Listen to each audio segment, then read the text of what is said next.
Urdu cover के मुअज़्ज़िज़ दोस्तों, मैं हूं माजिद मलिक और आप तमाम देखने और सुनने वालों को अस्सलाम वालेकुम। नाज़रीन गिरामी, एक आम सी बात है कि हम अपनी रोजमर्रा की जिंदगी में बहुत सी चीजें इस्तेमाल करते हैं और आजकल तो मार्केट में एक से बढ़कर एक नई चीज देखने को मिलती है। आज हम आपको इस वीडियो में कुछ ऐसी चीजों के बारे में बताएंगे जिनको हम इस्तेमाल तो करते हैं लेकिन ये नहीं जानते कि इन चीजों को क्यों बनाया गया या इनके बनाने का मकसद क्या था। इन हैरानकुन चीजों के बारे में जानने से कबल आपसे गुजारिश है कि वीडियो को आखिर तक जरूर देखिएगा। मुअज़्ज़िज़ नाज़रीन गिरामी, हम अपनी वीडियो का आगाज परफ्यूम से करेंगे। परफ्यूम दुनिया की सबसे हैरान कर देने वाली चीज है। हम रोजाना अपने ऑफिस या फिर किसी शादी ब्याह की तकरीबात में जाने से पहले परफ्यूम जरूर इस्तेमाल करते हैं, लेकिन हम ये नहीं जानते कि इसे सबसे पहले कहां और क्यों बनाया गया था। परफ्यूम एक ऐसी चीज है जो उस शख्स की इज्जत भी बचा लेता है जो 1 महीने से नहाया ही ना हो।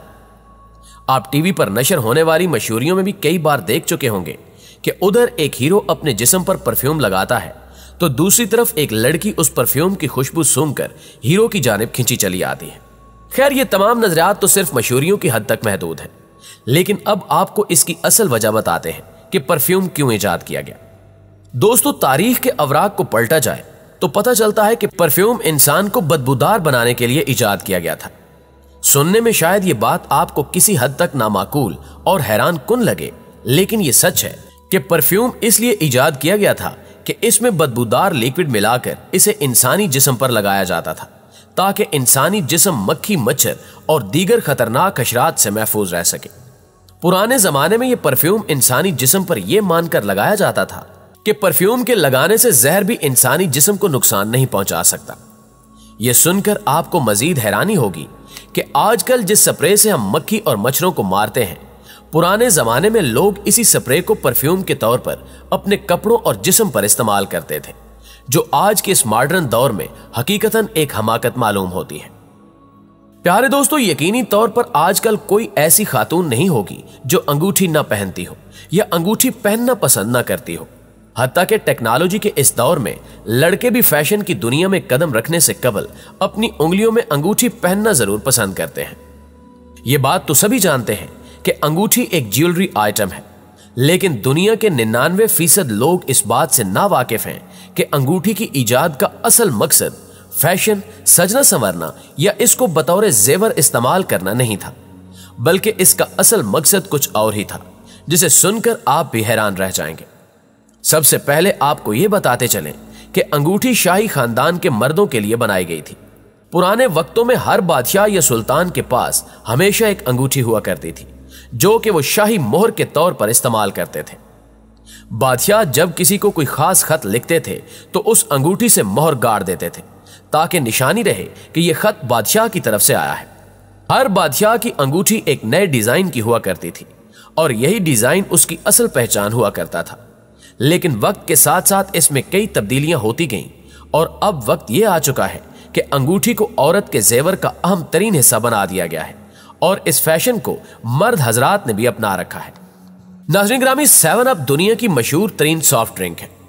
हम में से ज्यादातर लोग रोजाना की बुनियाद पर इसका इस्तेमाल करते हैं, लेकिन आपको यह जानकर हैरत होगी कि करीबन 100 साल पहले 7 अप की शक्ल ही कुछ और थी। इसके बनाने का मकसद भी इंतहाई हैरान कुन था। 1929 में हाउडी नामी एक कंपनी ऑरेंज फ्लेवर के ड्रिंक्स बनाती थी। ताहम यह कंपनी इंतहाई खसारे में जा रही थी और इसका दिवालिया निकल चुका था कि अचानक एक दिन इस कंपनी के मालिक चार्ल्स को एक जबरदस्त ख्याल आया। उन्होंने लेमन और लाइम को मिलाकर एक सॉफ्ट ड्रिंक तैयार की और उसे लेमन लाइम सोडा का नाम दिया। यह सॉफ्ट ड्रिंक कुछ ही अरसे में इतना मशहूर हुआ कि लोग इसे अपने खाने के साथ इस्तेमाल करने लगे। चूंकि इस ड्रिंक का नाम बहुत लंबा था तो कंपनी ने इसे 7 अप का नाम दे दिया। 7 अप जैसा जायका कोई सॉफ्ट ड्रिंक कंपनी आज तक नहीं बना सकी। यही वजह है कि यह ड्रिंक आज भी बहुत मशहूर है। प्यारे दोस्तों, आप में से बेशतर अफराद च्युइंगम इस्तेमाल करते होंगे। खास तौर पर बच्चे तो इस मीठी चीज के कुछ ज्यादा ही दीवाने होते हैं, लेकिन क्या आप जानते हैं कि जो बबल गम आप इस्तेमाल करते हैं उसकी इजाद का असल मकसद क्या था? यकीनन आप इससे लाइल्म होंगे, तो आइए हम आपको बताए देते हैं। दरअसल इस कहानी का आगाज सन 1760 में हुआ। उस वक्त लोग ड्रग्स से निकलने वाले गोंद नुमा मादे को मुख्तलिफ चीजों में इस्तेमाल करते थे। इसी दौरान मैक्सिको के रहने वाले एक शख्स जिसका नाम एंटोनिवाना था, उसने दरख्तों से निकलने वाला यह मादा काफी मिकदार में इकट्ठा किया और इसे बेचने की गर्ज से न्यूयॉर्क ले आया। इसने ये तमाम मादा अमेरिकी साइंसदान थॉमस एडम को बेच दिया, जिसके बाद एडम इसे अपनी लैब में ले आया और इसे रबड़ बनाने की कोशिश की। लेकिन जब इसका यह तजुर्बा नाकाम हुआ तो उसने मादे में मजीद चंद फ्लेवर्स मिलाकर इसको एक कैंडी की शक्ल दे दी। फिर 1871 तक इस कैंडी ने बबल गम यानी च्युइंगम की शक्ल इख्तियार कर ली। हैरानकुन बात यह है कि च्युइंगम मार्केट में आते ही चंद दिनों में सारी की सारी सेल हो गई, जिसके बाद थॉमस ने इसे अपना बिजनेस बना लिया। इस तरह एक रबड़ का सफर एक स्वीट कैंडी से होता हुआ बबल गम पर आकर खत्म हुआ। यह कहानी एक नाकाबिले यकीन दास्तान लगती है, ताहम यही सच है। दोस्तों, ब्रेल जुबान से आप वाकिफ तो होंगे। असल में डॉट्स की मदद से लिखी जाने वाली जुबान है जो नाबीना लोगों के लिए इजाद की गई है। नाबीना लोग चूंकि देख नहीं सकते तो वो इन डॉट्स की मदद से इस जुबान को पढ़ और समझ सकते हैं। लेकिन दुनिया के शायद 99% लोग ये बात नहीं जानते कि यह जुबान नाबीना लोगों के लिए इजाद नहीं की गई थी, बल्कि खुफिया एजेंट्स इस जुबान का इस्तेमाल करते थे। खुफिया एजेंट्स अपनी एजेंसियों तक कोड वर्ड्स की जुबान में इंतहाई खुफिया पैगाम पहुंचाने के लिए इस जुबान का इस्तेमाल करते थे। इस जुबान की खासियत यह थी कि इसको कोई आम इंसान नहीं पढ़ सकता था। जब यह जुबान इजाद हुई तो इसे नाइट राइटिंग कहा जाता था। इस जुबान का खुफिया एजेंट्स को सबसे बड़ा फायदा यह होता था कि कोई दूसरा इंसान लिखी हुई ब्रेल जुबान को नहीं पढ़ सकता था। लेकिन वक्त बदलने के साथ साथ इस जुबान का इस्तेमाल आहिस्ता आहिस्ता कम होता गया और इसे नाबीना अफराद के लिए मुख्तस कर दिया गया, और अब दुनिया के तकरीबन तमाम ममालिक में नाबीना अफराद इसी जुबान के जरिए मुतालिया करते और तालीम हासिल करते हैं। दोस्तों, दुनिया का हर शख्स सोने के लिए सरहाने का इस्तेमाल करता है, और अब किसी भी इंसान के लिए सरहाने के बगैर सोना एक नामुमकिन सी बात है।